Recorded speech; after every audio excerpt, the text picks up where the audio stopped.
certainly.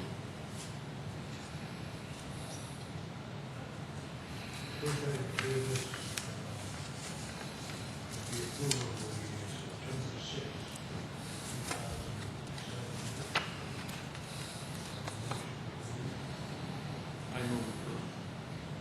Let's put the speaker on. Or your speaker on. Yeah, that's true.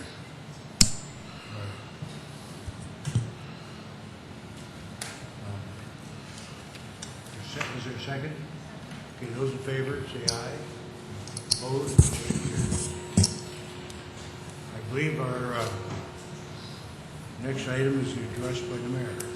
Yeah, I just, thank you, Mr. Chair. I just really wanted to stop by and really thank you for your willingness to participate in the Charter Revision Committee. It's really an important part of city government, and the city charter is what dictates our governance of the City of Sioux Falls, and so we have one that's been in place for about 12 years now, and every so often we come together and ask people, citizen people like yourself, to meet, to have people talk about some of the changes that we might want to recommend or might be recommended for the Charter Revision Committee to look at so that we can put on the ballot in the next election, and so the citizens have a chance to vote for the changes that maybe can streamline or make the city charter work more efficiently for all of us, the citizens of Sioux Falls, the council members, and the administrative side. And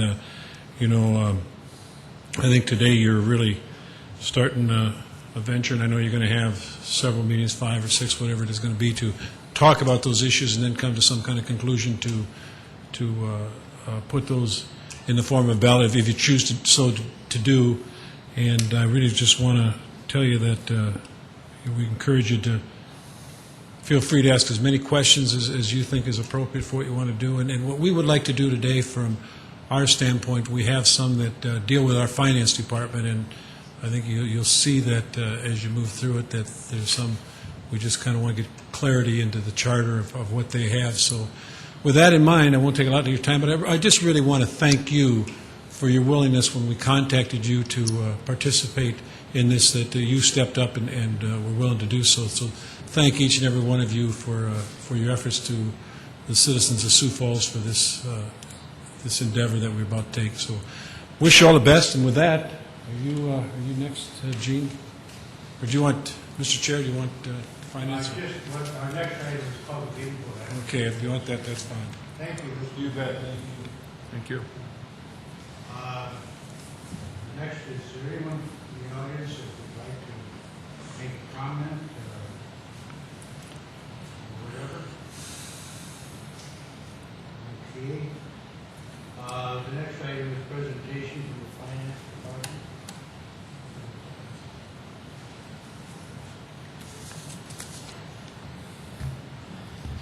Gene Rowenhorst, Director of Finance for the City of Sioux Falls.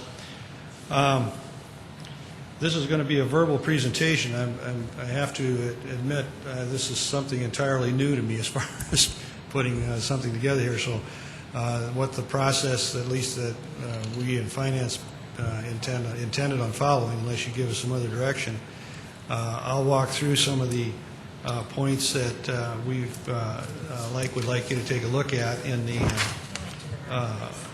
particularly in Section 5, Article 5 of the Charter, and then I think, Sean, I'm saying this correct, that Sean and I and some other people will spend some right time together to draft some tentative language or recommended language to clarify some of the things that we right now are dealing with as far as what doesn't seem to be real clear in the Charter.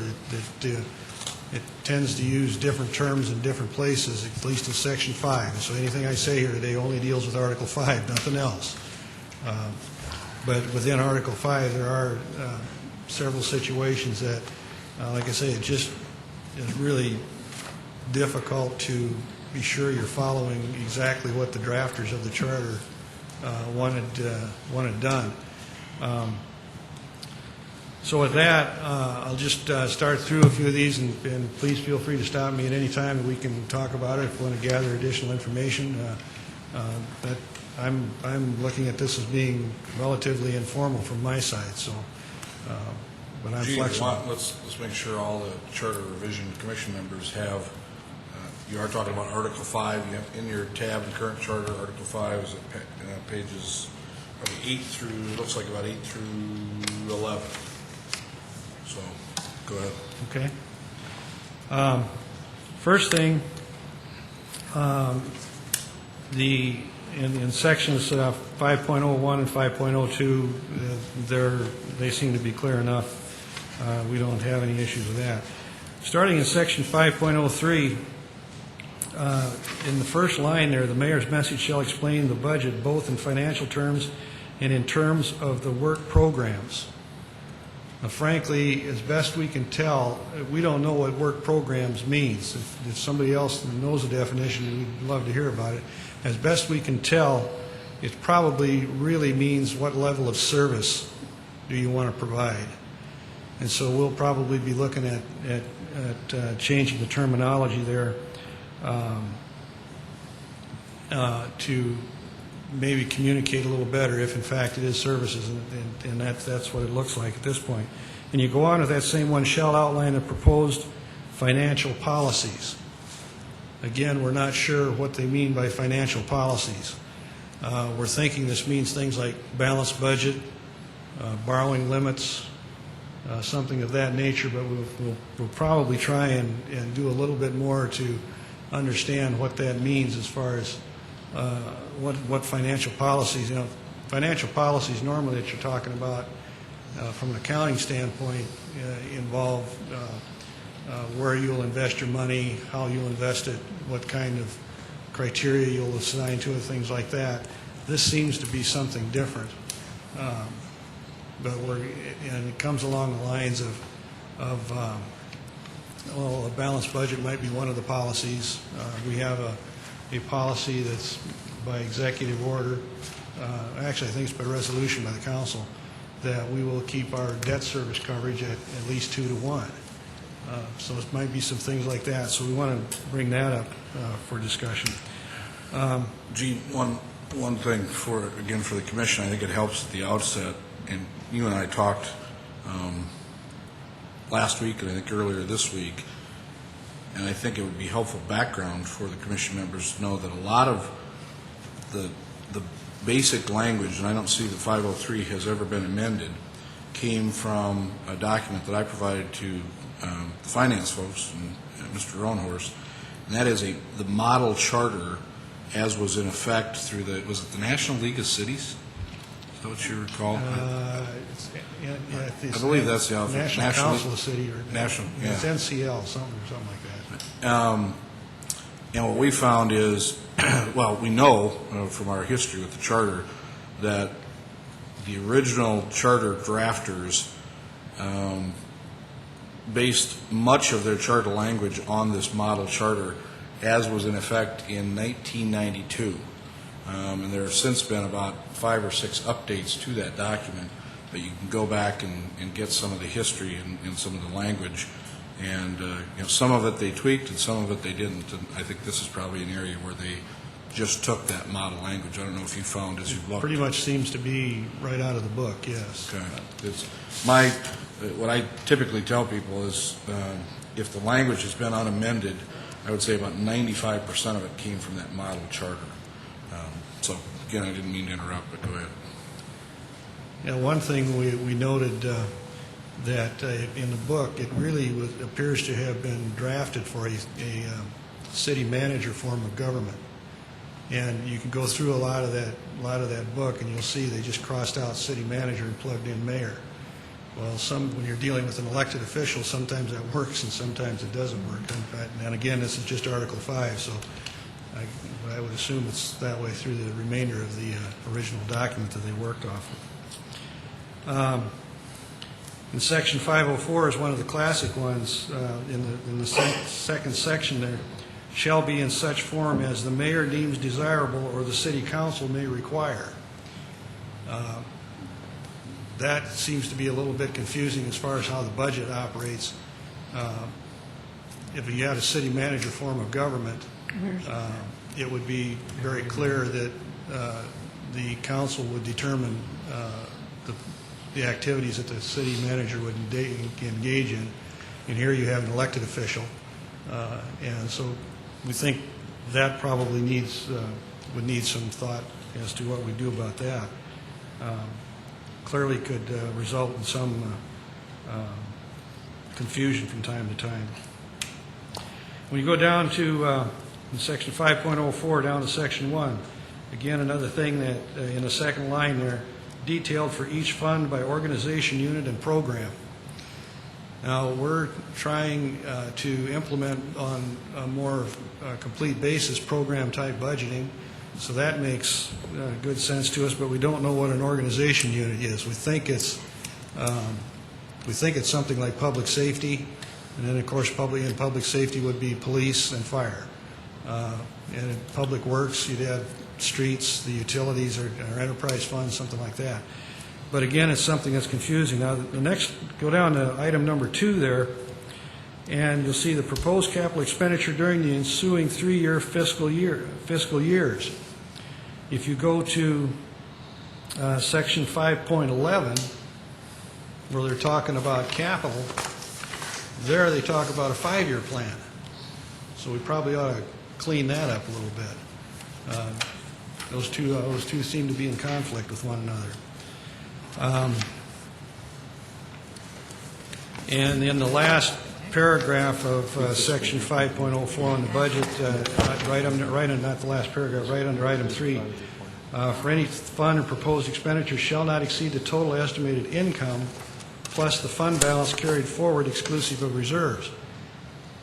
The issue with that is it does not deal with debt, or at least the word income could seem to, you would seem that you would not include debt. And indeed, in the budget book, we do now include debt as a source of funds, along with whatever other funding might be available in a particular fund. So we want to clarify that to make sure that we're talking about the right things when we put the budget book together.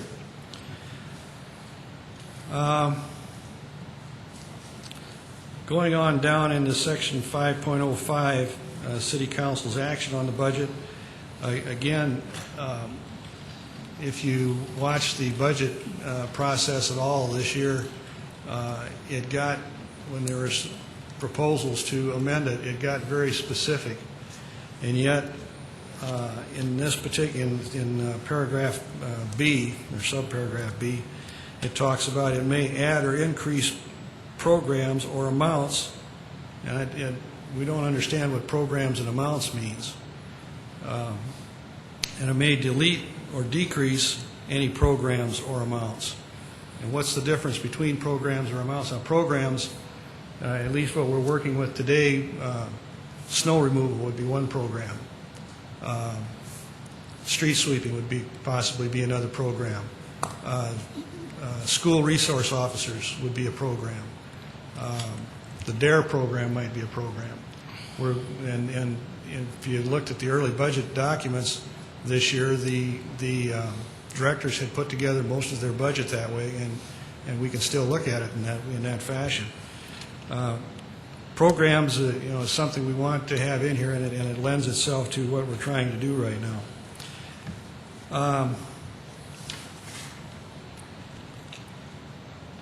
Appropriations of revenue, one of the things we're trying to understand there, it says specify functions and subfunctions. Now this is one where we think, I don't think you find this in the original document. This seems to come out of the state way of doing things as far as the state budget goes. I don't know, Mr. Early or Sean, you guys were there and actually saw it. I've not seen it, but those are terms that are used, and they're not terms that, in our opinion, communicate well with the citizens. People that work with it day in and day out, they know exactly what it means, and I'm a new kid on the block, so I'm still learning. But people that work for me clearly have an understanding from the state standpoint.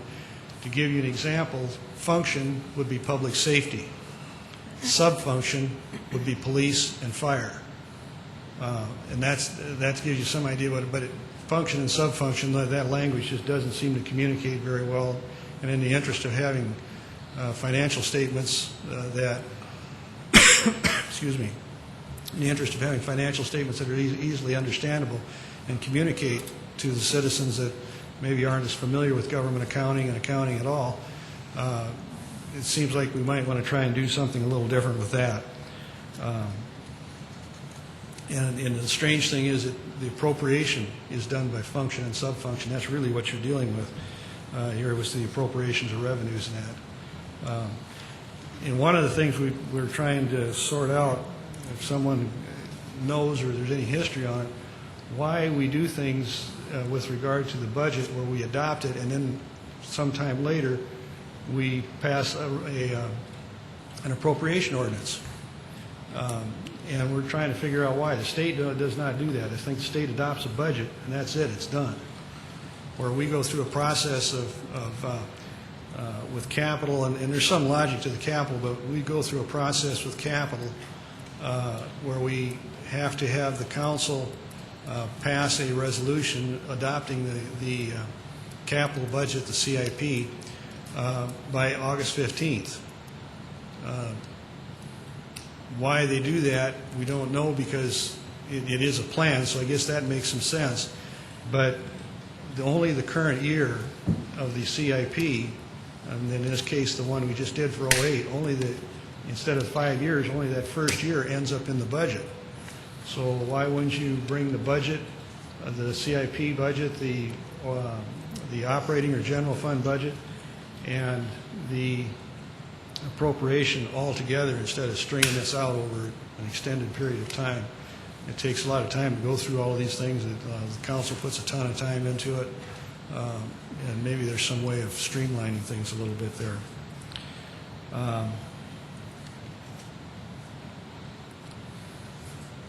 Going on to 5.07, again, we're having the issue there. Now they talk about major organizational units.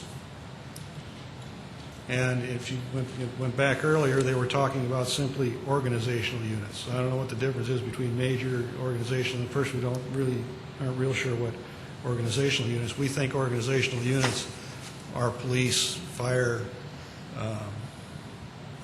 parks, like that. But then they change it to major organizational units, and we want to try and clarify that a little bit. And then what it goes on right down below. The mayor may transfer part or all of any unencumbered appropriation balances among programs within a department or organizational unit. So now we've got organizational units, major organizational units, and departments that all appear to be the same thing. Again, it's a confusing issue. And then when you get to section 5.11, right there is where at item A, you see where they talk about a capital program for a 5-year basis rather than a 3 years. So again, it's something that seems to be relatively confusing. So I think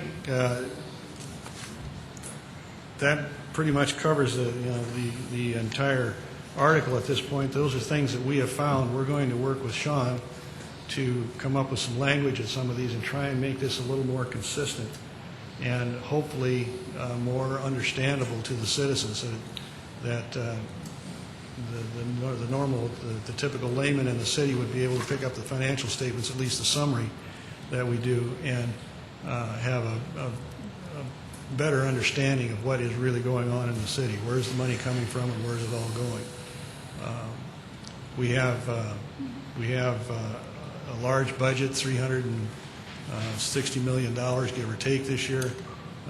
That's a lot of money, and people think that the citizens tend to think that we probably may not spend it as wisely as we should, and yet when you get into it,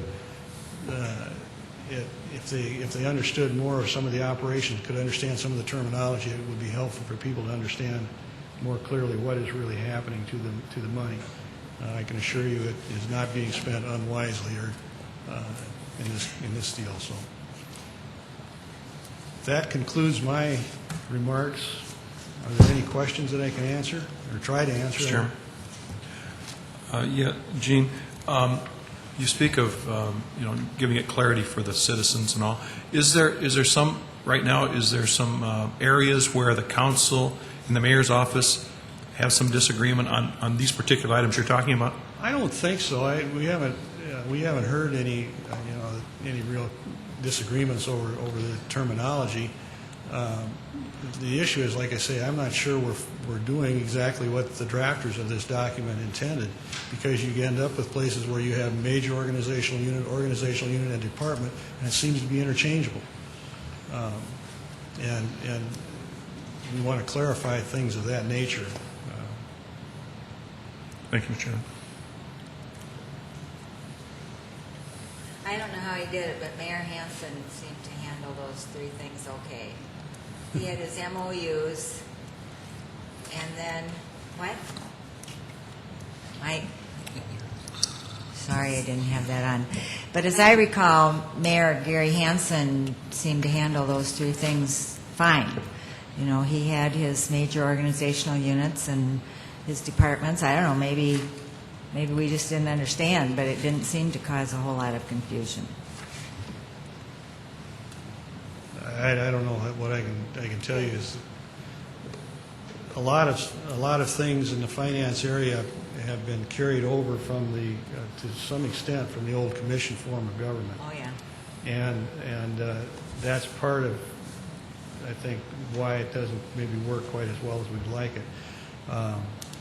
There's clearly, when you're talking about functions and sub-functions and things like that, you talk about the guys like Dan Alexander. He knows exactly what he's talking about. Right. Dan's not with us; he's retired now. But and Sean probably does too. I mean, he's been with the city for a lot of years, and those people do understand exactly what they're talking about, and that's not unusual. The trouble is, the general public, function, sub-function doesn't mean anything to them, and it's not a terminology that you readily put into the operation of a business, which the city is. It's a $360 million business.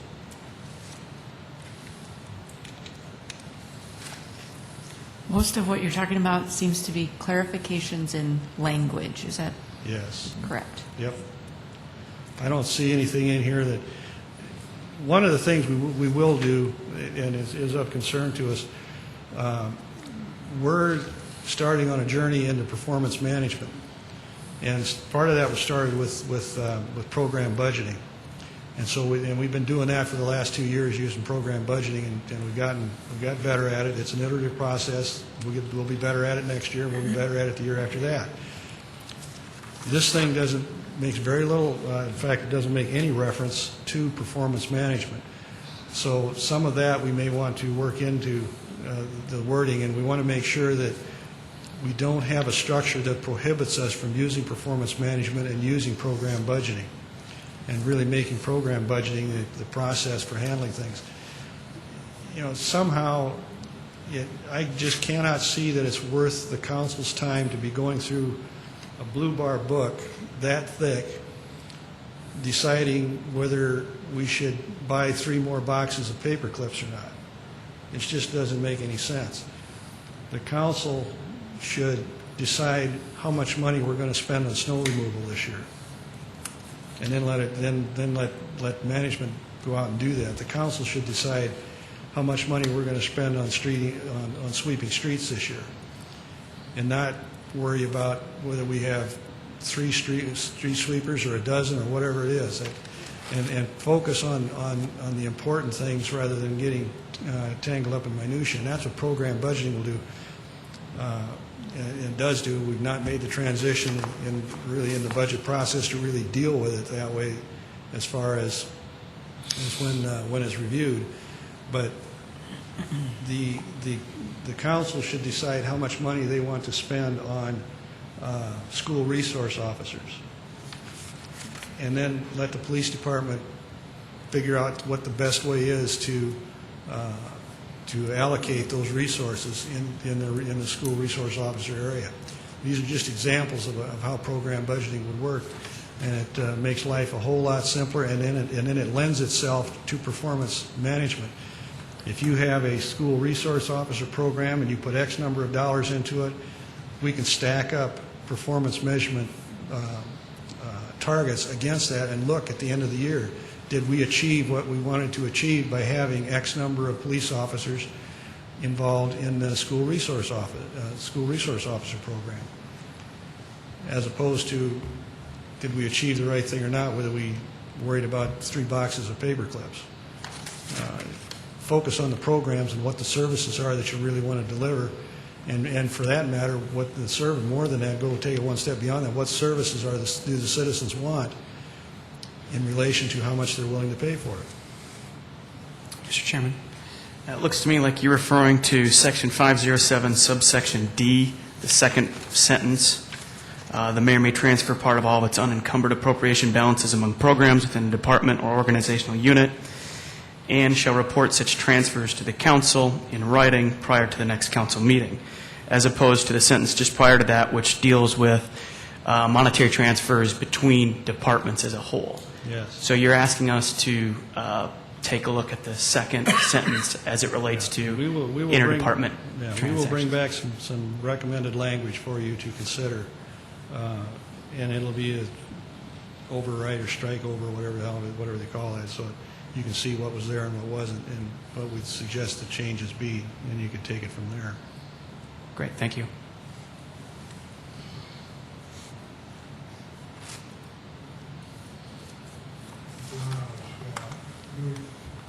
You raised an issue about 5.04 on that statement.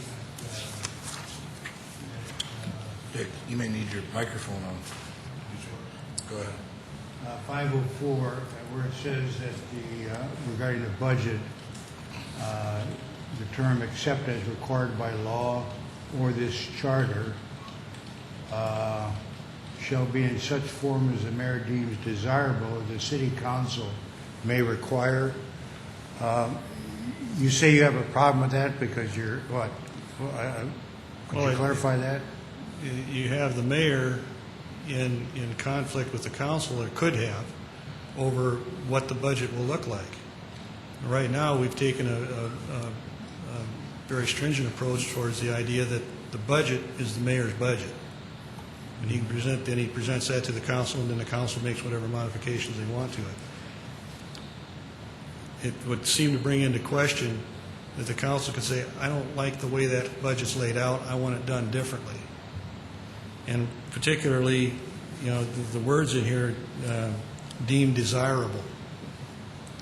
The mayor feels that he's communicating his message in a certain way with his document. We'd be happy to work with the council in this kind of a situation, and if we want to rejigger the numbers, we can do that, but it still would be the mayor's budget. So, like I said, it seems to me like it's an opportunity for conflict, that we don't need to generate more opportunities for that kind of event to occur. Yeah, okay, I can understand that. I'm just wondering, though, the mayor, of course, it's his budget, but the council has to appropriate the money. Is that correct? Yep. Now, let's assume you have a situation where they want more information. They say, look, they both have dual functions. Can the council now ask for additional information that which they think they may need for passing the appropriation bill? Oh, absolutely. Yeah. Indeed, that goes on. We spend a lot of time in the finance department from the time that the budget is delivered to the council to the time you go through the hearings to the time it's actually adopted, doing exactly what you're talking about. The council members may want more detail on one specific topic, why it is the way it is, how did it compare to the last 5 years or something like that. And absolutely, there's nothing stopping the council from requesting information, and indeed that is public information. There wouldn't be any reason why they wouldn't have access to it. This is more of a format issue, in my opinion. Has there been any problem in this area before that you're aware of? Not really. I can't say that there's been a lot of problems here, other than we sit around in finance and scratch our head a lot sometimes. Now, are we really doing what they wanted, what they envisioned in their mind to do? And we would like to, like I say, try and minimize a little bit of that head scratching that's going on at this point because of some of the things that, well, the prime example is right down in item 2 in 5.04. There it says proposed capital expenditure during the ensuing 3 fiscal years. And then you go back to the capital section, it talks about 5 years. That's the kind of thing that causes us, it's just things that the world's not going to stop turning, but we probably should have it clarified.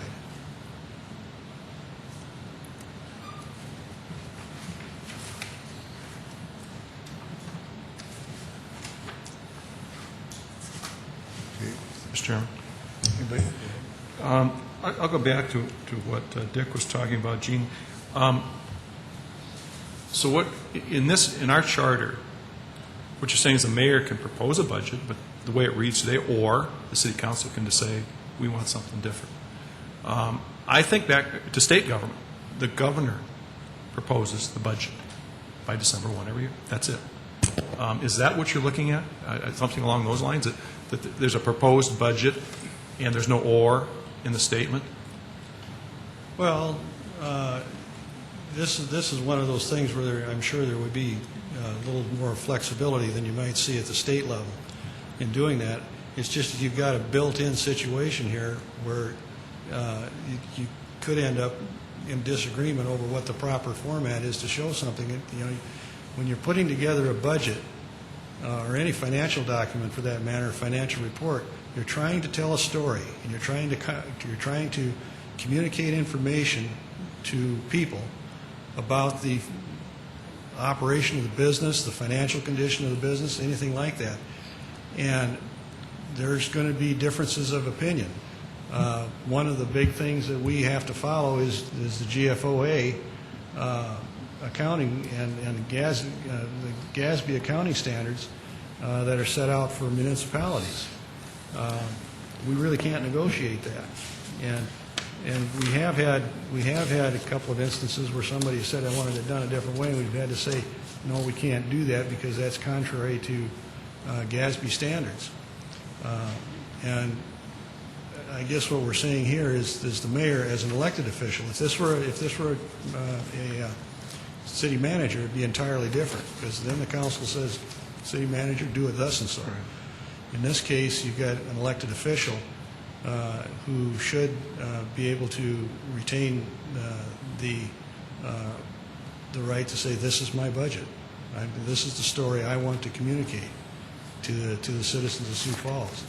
And if the council wants to do something different, they're free to do so. They're free to retake those numbers. The finance department's going to work with them. We're not going to say no. But we just get rid of that potential for a conflict. Thank you. Mr. Chairman? So it sounds to me like this comes down to just more so a format issue. Who gets to decide the format for presentation? Yeah, I'd say that's a pretty good characterization. There's a lot of things like the budget. We follow GFOA standards for budgeting again. The budget, their standards, and the council will be getting it here shortly for 08.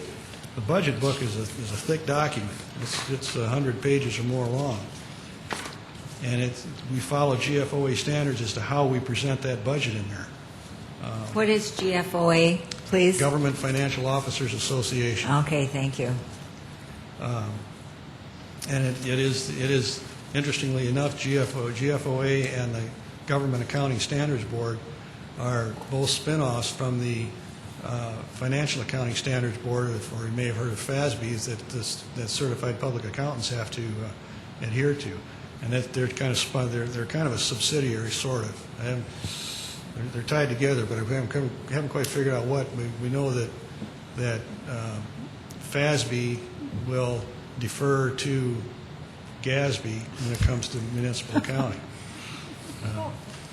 So that's how the two work together. So when you get into situations like how do you do it, we have a lot of standards like that we do have to deal with, and you would the public accountants would take exception to it if we didn't deal with it that way.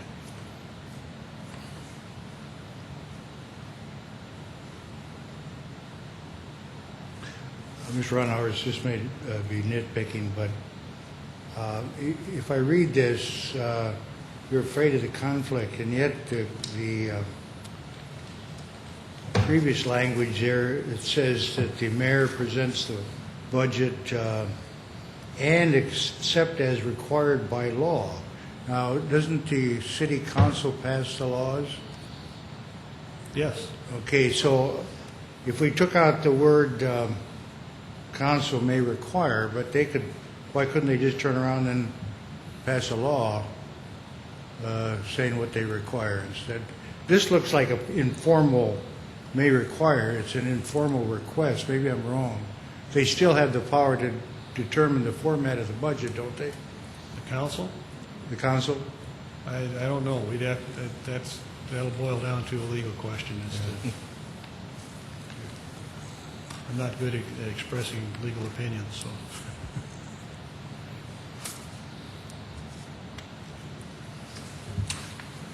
Okay.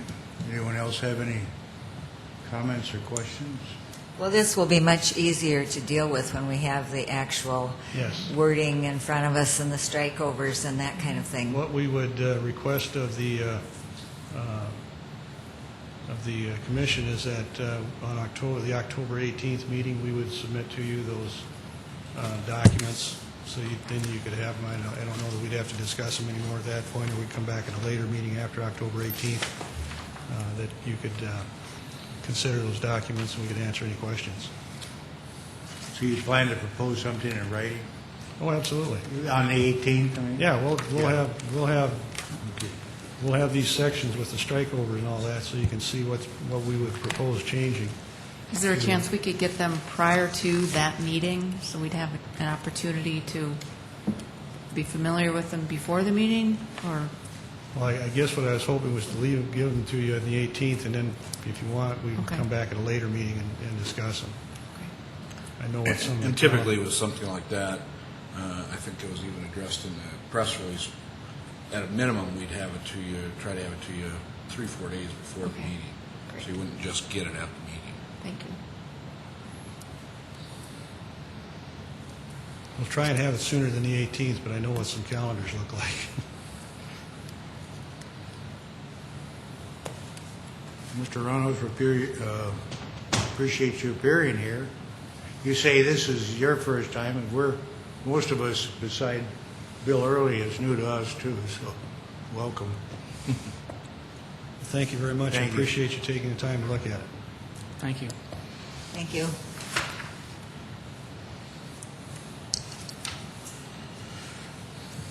Sean, do we have anything other that you think we should take up?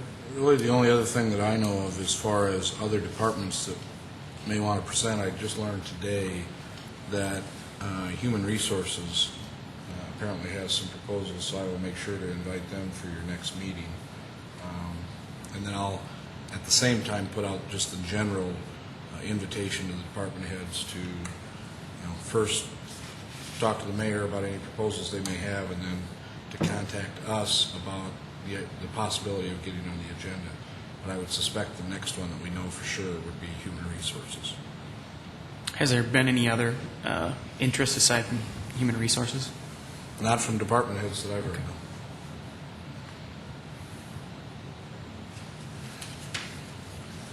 Is there anything else anyone would like to bring up?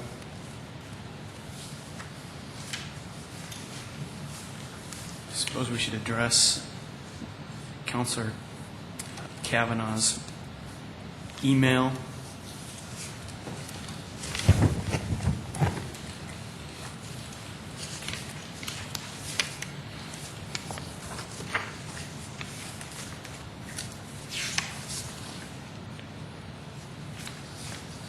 Which, if I do recall, we did discuss this.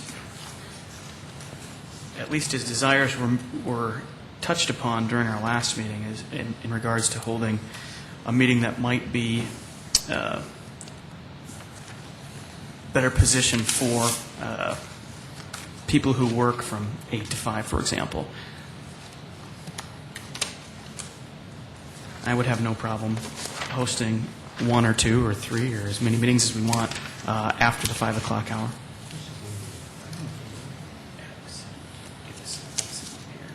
Oh, okay.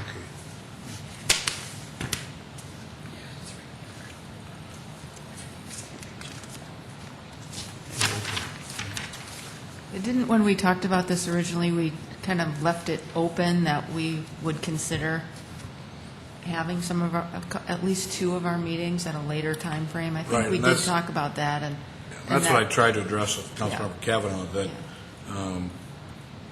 as I understood it, you just preliminarily scheduled the first round of 5 or 6 meetings. Right. There will be other meetings, and that you had anticipated the idea of holding some at 6:30, something like that, to allow folks the opportunity to attend.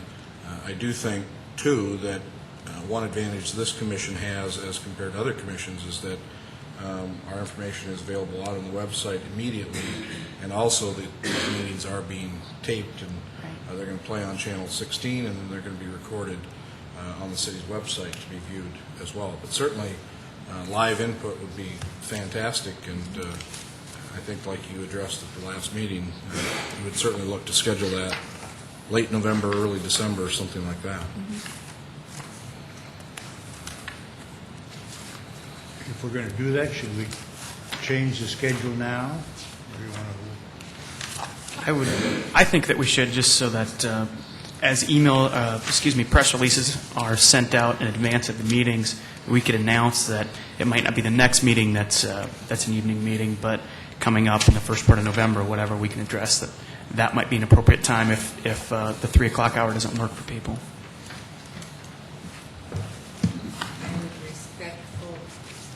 I would respectfully request that evening meetings not be held on Wednesday evenings, as that would create an impossibility for me to attend.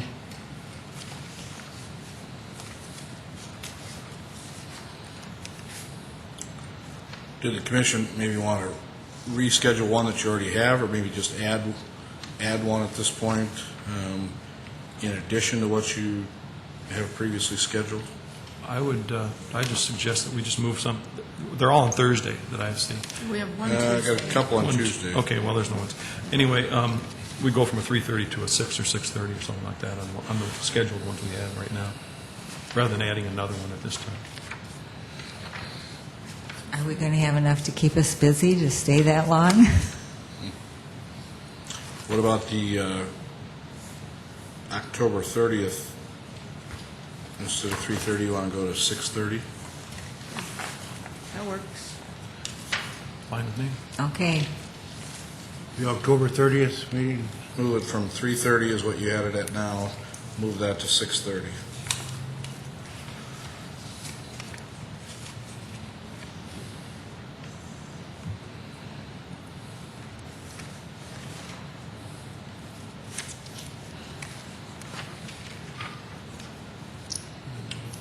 Well, maybe we should have a motion to change our... So moved. Second. All right, any further discussion? Motion is to move the October 30 meeting up to 6:30 PM, I assume at the same location. Right. And then, just kind of thinking out loud here, if you're doing that, you could, I suppose the idea would be at the end of the month, you're specifically designating a time for folks to be there after hours.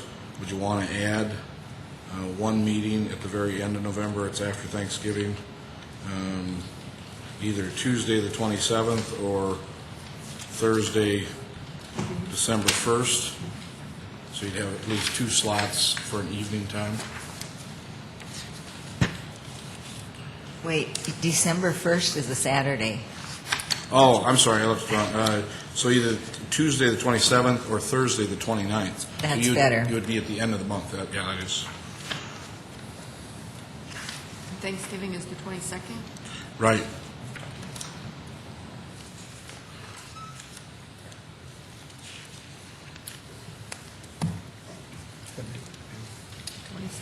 Or the 29th of November, 6:30 meeting? So is there a motion to that effect?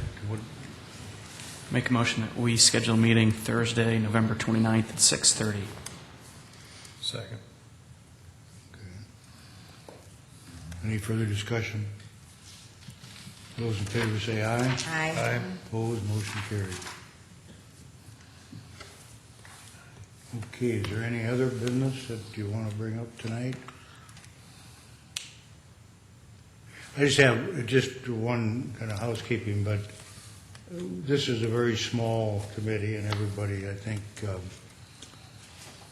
doesn't need much guidance. I don't think it's necessary to direct to me that you know, permission to speak. Just raise your hand and go ahead. It's kind of cumbersome to turn to the chair every time and say. So that goes for you too. I always thought it was cumbersome and pure too, but Yeah. My pet peeve is some of the chairmen require that, and it gets to the point of being ridiculous. I agree. There's some control. I don't need the control here. Okay. Well, if there's nothing further, we can entertain a motion to adjourn. I'll make a motion to adjourn. Second? Second? Okay. Those in favor say aye. Aye. Opposed? Motion carried.